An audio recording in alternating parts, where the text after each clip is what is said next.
Yeah, everyone talks about how AI is gonna destroy artists and ruin art and blah blah blah. I think it's a bunch of nonsense personally, as somebody who's a web designer and making an AI that does web design.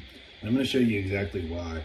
At a high level, AI lets me code in a manner more like whenever I used to create paintings, using my right brain rather than what I had to do previously, which was think about everything analytically in left brain. And I'm actually going to show you an example that everyone can see. Here is basically my basic problem is a very like kind of nitpicky artist problem right now, where I have my website vibe otter. Something doesn't quite sit right with me. This is what it is right now, but I just don't like something about this coral orb feels a little bit too pronounced. Like something just triggers it in my subconscious and I don't like it. So I wanted to change it. I used AI to soften it and bring it closer to the background, but then I felt like it kind of ruined the emotion I was feeling a little bit from the site and made it a little bit too bland, so I wanted to go in between. Now, going in between before AI would have just required on tweaking the code by hand over and over again until I get what I want. With AI, conversation with Claude, I was able to go back and essentially tell it, hey, this site here that's too bland, I think it's too bland.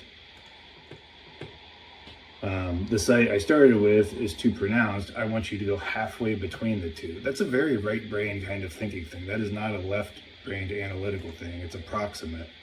As you see right here, it sees that and it does the shift, and then that much more quickly gets me to this, where it's kind of hard to see, but there's the original, there's what I thought was too bland, there's the in-between, and I actually think the in-between was what I was going for.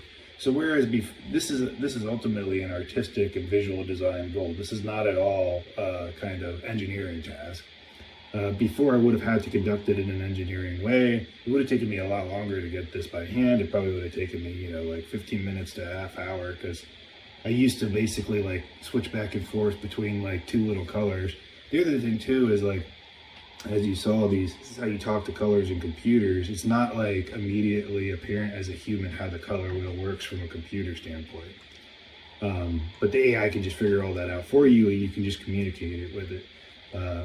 More right brain. And what I mean by right brain is when I paint, that's how you paint. You're like, oh, I need this shade in between this shade. It's all very approximate. You're not like sitting down and doing a math problem about it.